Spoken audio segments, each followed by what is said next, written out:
So rode out here to Alviso Marina County Park first week of February, and yeah, this is what they were doing last week, was putting up this chain link fence here and a section here with a gate.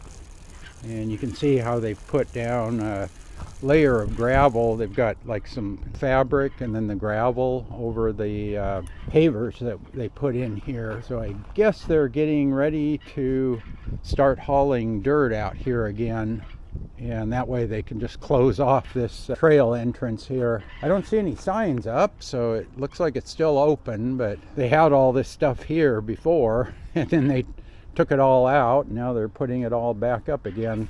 Yeah, they've got those posts set in concrete there.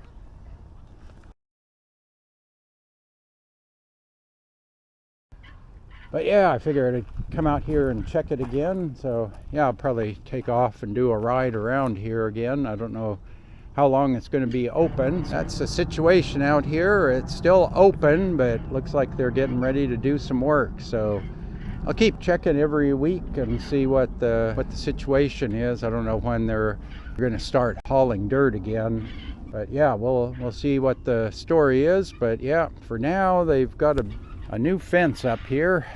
Yeah, I just thought I'd give you that update. I'll keep checking in here every week or so, so stay tuned for that. And as always, thanks for watching.